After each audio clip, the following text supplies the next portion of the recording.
Ryan की आंखें चौड़ी हो गईं। मेरे नाम पर? वो भी ये सब?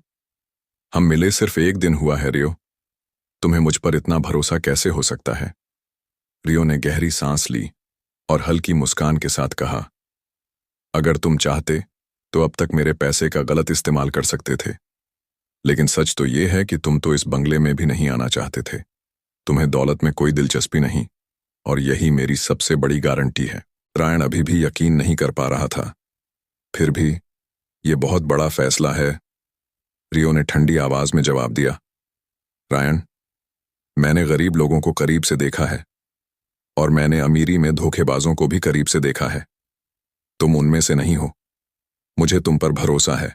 फिर उसने हल्के से हंसते हुए कहा, और अगर तुम मुझे धोखा दे भी दो तो क्या? मैं तो पहले ही मर चुका हूं। अब तुम्हारी बॉडी का ही मोहताज हूं। रायन ने गहरी सांस ली और कुछ देर तक बिना कुछ कहे रियो के शब्दों के भार को महसूस करता रहा। उसकी जिंदगी अचानक ऐसे मोड़ पर आ गई थी जिसकी उसने कभी कल्पना भी नहीं की थी। क्या मैं इसके लिए तैयार हूं? उसने खुद से पूछा।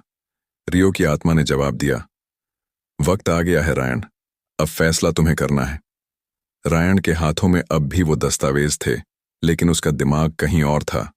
उसने अंदर ही अंदर खुद से सवाल किया, इतना पैसा, इतनी दौलत, क्या ये मुझे बदल देंगे?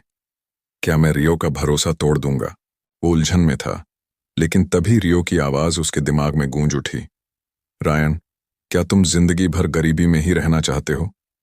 अपनी गर्लफ्रेंड के लिए एक घर लेना है ना? रायन चौंक गया। तुमने मेरी सोच पढ़ ली? रियो हल्का हंसा। अरे, मैं तुम्हारी बॉडी के अंदर से सब देख और सुन सकता हूं। मैंने तुम्हें अकेले बैठकर बड़बड़ाते सुना है। रायन ने गहरी सांस ली और सिर झुका लिया। हाँ, उसके पिता मुझे उसका हाथ कभी नहीं देंगे जब तक मैं खुद का घर नहीं खरीद लेता। उनके लिए स्टेटस बहुत मायने रखता है, और मेरी सैलरी में ये सब नामुमकिन है।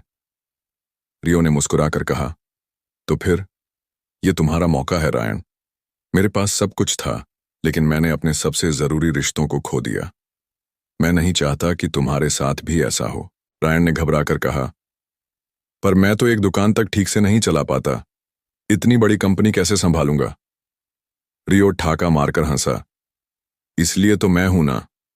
मैं कहीं नहीं जा रहा, बस कागजों में कंपनी तुम्हारे नाम कर रहा हूं। असली मास्टरमाइंड तो अब भी मैं ही रहूंगा।